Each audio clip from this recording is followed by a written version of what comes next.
Hello again, everyone. This is Randy, your sewing machine man, and today, in celebration of my 401st video, since we're working on our next 100 videos, this is number 401, and what a wonderful candidate to have to show you today is this gorgeous Bernina 1030.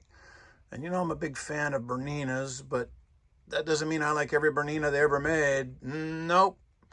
It's just like I am about Genomes and Jukis. There's a couple that I tell you not to get, and there's a couple that I'm a big fan of. This one is one of the ones I'm a big fan of. I like the 730, 830, 930, and this is the 1030. This is before they started going crazy with the electronics and all the doodads. Still good machines, but I prefer the analog, simple as best type machines like this one. This is a real nice machine. Now, it has a lot of features, a lot of stitches, and it can get confusing when you look at all this if you let it. But it's got a color coding system, and I'll explain to you, that's really slick. Now, I'm going to wind a bobbin to get started because a lot of folks are saying, when you do these, would you wind a bobbin? I will do that because that's something that has to be done properly. And it's nice to know how to do it. First thing you want to do is get a Bernina bobbin. And a Bernina bobbin, you can tell it doesn't have a notch in it because the winder up here doesn't require a notch for a driver. It has a little spring-loaded ball that puts a tight fit on it. And it has an electric winder. So it's different from a lot of the ones with the disengage the hand wheel clutch and all that. So electric winder has been very good. I've never, ever seen one go bad. It's Bernina quality. And you can rely on these Bernina bobbin winders. They're pretty awesome. So first get a good bobbin. That's a Bernina. You can tell Bernina's got the build up there as well as no notch. The ones that have the notch, I've shown them to you before.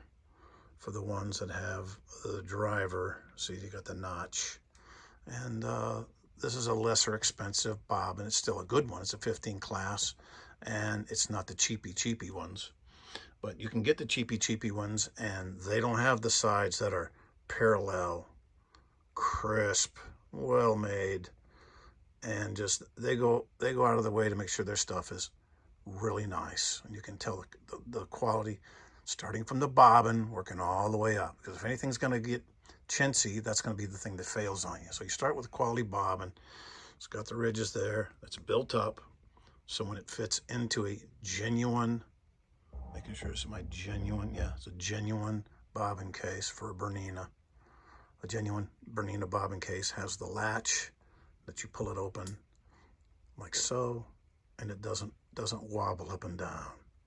You can get the ones that look almost identical to that. You look at them and go, well, that's the same bobbin case. Nah, look at that.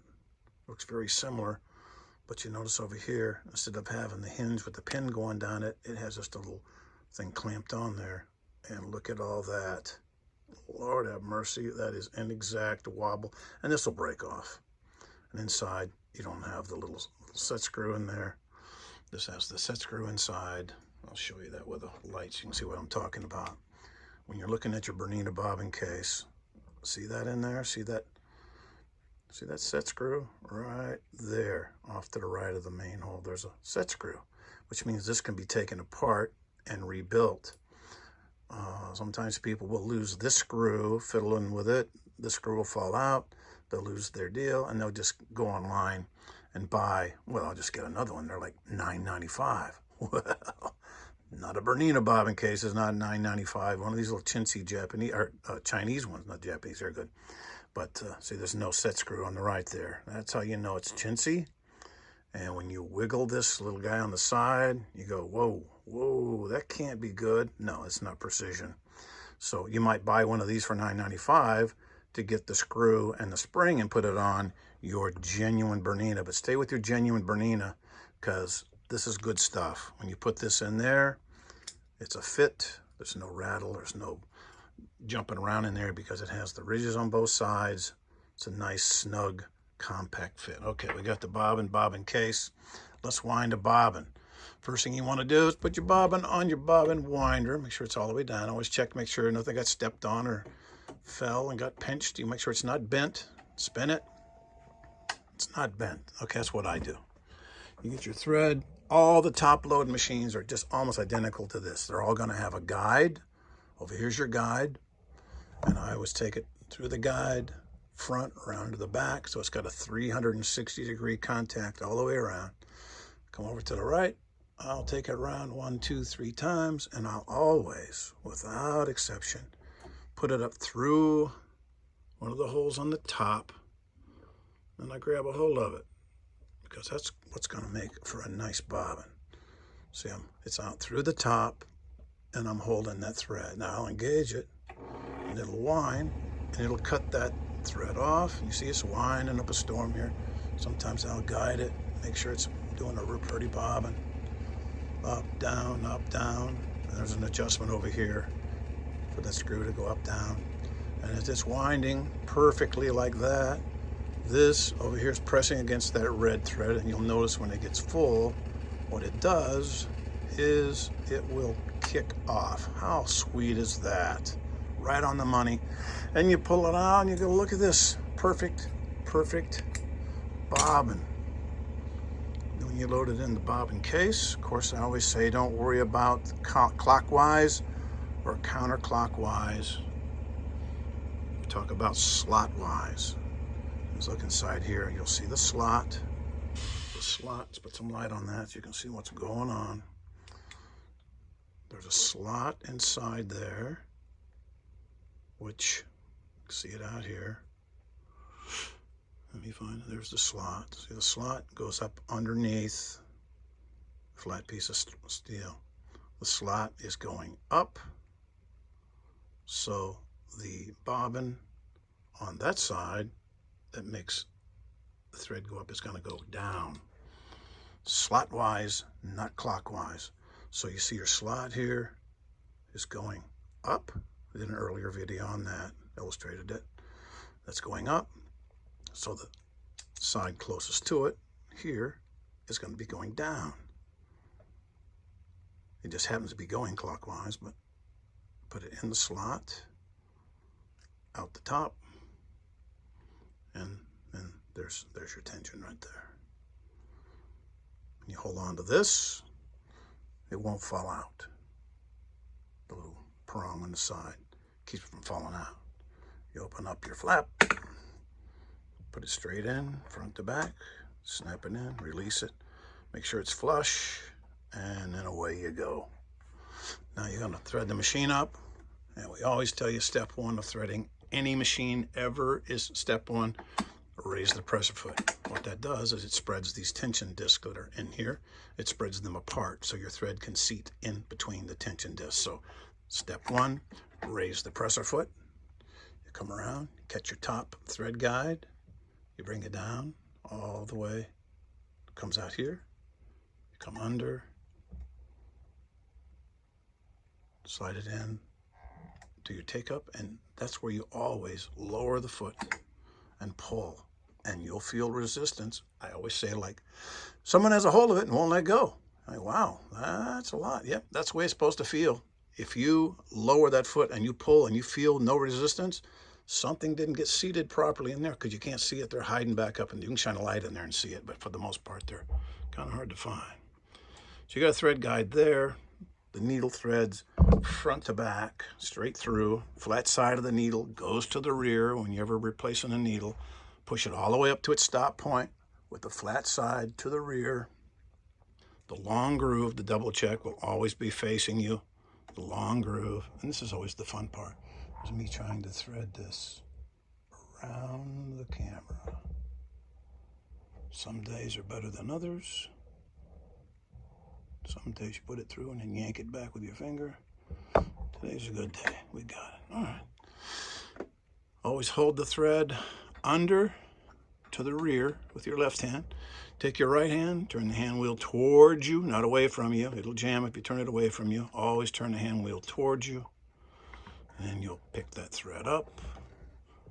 And if you notice that it won't pick up, there's something going on, so you got to double check. And I had the thread in here tangled around improperly. Those things will happen. I always want to double check to make sure when you pick it up, that first stitch to pick it up, to get it going, that it picks up and just comes up effortlessly. Let me knock things around here. Oh, I don't have my genuine single bobbin case. I picked up that bogus one. Good Lord. First day, you know. Genuine single Bernina bobbin case. Snap it in, turn the hand wheel towards you, pick it up. Wow, works so much better when you got the real deal in there. But they do look identical, and you're like, well, how do you tell them apart? You look very carefully to make sure that it's the right one, because they look so similar. It fooled me. Of course, I'm fiddling around here on this camera, so I got fooled. You can get fooled too. Okay, so you'll think, I just want to do a plain old straight stitch. Well, plain old straight stitch would be no width. Right here's your width, see? 0 to 5. Length, 0 to 5.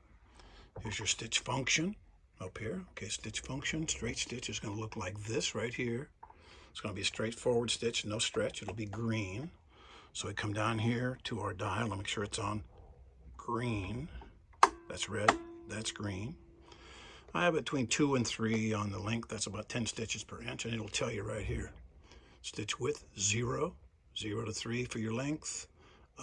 There's your stitch, that's what stitch width actually. Stitch length, 2 to 3, and you're on 0 up here. So that's going to be a straight stitch according to all.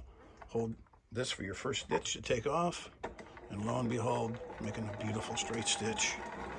Here's your reverse. Precise, quiet, and having that genuine bobbin case with a good bobbin, genuine bobbin, it's not rattling around in there, so you get a good quiet performance. Now you notice also that's a zigzag, but if you want to do a zigzag, you just add width. Needle always at its highest position whenever you're turning the dial.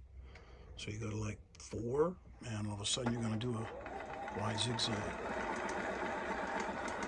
Very nice. Now these other stitches, 3-step zigzag, all these are decorative, and you'll see like up here this little scallop, cool little scallop right there, number 12. And you're wondering at the same time, well, it's 10, 11, 12. You're wondering at the same time, what's this little guy right here for? What in the world is that going on? So you bring it around to where the red line is. Where's that red line? Making a stitch, making a stitch. If you want to just make one, it's telling you it's coming up. You just want to do one pattern. You see that red line right there when you start out. That means you're just going to make one of those patterns. You're going to make just one scallop. It'll get you at the starting point. So if you want to take it all the way around, join it back together, you can start there. You won't end on half of one. You can join it back up. So you say, okay, I'm going to do a 5. Real heavy, take it down to between 0 and 1 to get a real heavy satin stitch. Watch there when it comes back around to the red. I will have done one of the patterns, just one. Okay, that's what that's for. This is for your skip stitch, for your basting stitch right there. Click it over to do the baste. So green, straightforward. If we throw it over on the left hand side, it's going to make it a stretch stitch. Straight stitch, or one cycle forward and back, regular drop feed. Over here we do the forward and back 3 cycle. So we go to the red, say, okay, I'm going to do a real nice overlock over here. Let's pick out number 18, a real nice double overlock. Bring this down to 18, down to 18, right there. We're going to do this double overlock. So we just give her the gas. We got it on its widest setting. I put on a longer stitch so you can get that 3-step stretch cycle. So we got on a wide, long stitch. These are going to be wide and long. These are going to be wide and whatever. But you're not going to get a definition of either one of these until you put it on width. If you're sewing on either one of those and you're like, why isn't it making it? The reason it's not making it is because you don't have any width on it. So that's your stretch cycle there. It goes forward and back, forward and back, forward and back. That's that guy right there. Double overlock. If you want to go back to just straightforward sewing straight, you just put it back on green over here. Green. Bring it down to right there. 1, 2, right there.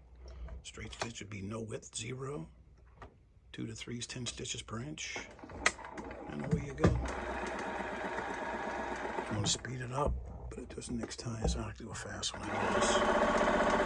With a machine like this, you can show off its speed, how smooth it is, and precision. Little scoop. Quality machine. 1030 Bernina, along with 930, 830, 730. All those are just totally bulletproof. No electronics to go wacky on you. No flashing lights. It's not going to talk to you when you turn it on. It's not going to say, have a nice day, Loretta, or, you know, play orchestra music. But it's going to do a whole lot of stuff. It's going to do it very reliably, and it's very well made. And there's machines I recommend very highly. And this one's on the short list of those machines that I recommend very highly. I see these online going for anything from $6.99 to $1,500. Of course, they'll all say refurbished, whatever that means. I don't know if there's a government standard for the term refurbished. It means somebody cleaned it and oiled it, I imagine. Or somebody took it into the Bernina people and they gave it a going over. You know, everybody's got a different standard for the word refurbished, but I see the word refurbished quite a bit. I'm not sure I know exactly what it means, but I guess at it, like I told you. So if you see one on there and it says refurbished for $700, if it has the plate that goes on to make it a flatbed, if it has all the accessories, that's $500 right there. Just so you know, it's what it costs to replace those. Those feet are $50 a piece. You're going to get 15 of those. So you're going to spend some money getting accessories. So get the carrying case. Make sure you got the foot controlled wiring. Replacement parts for this machine are very expensive. You're like, whoa, excuse me, how much? Yeah.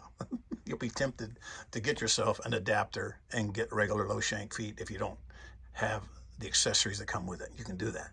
But if you can get this machine with all the accessories and the adapter plate and the carrying case and the foot control and the book from the original owner, and they want $1,200 for it,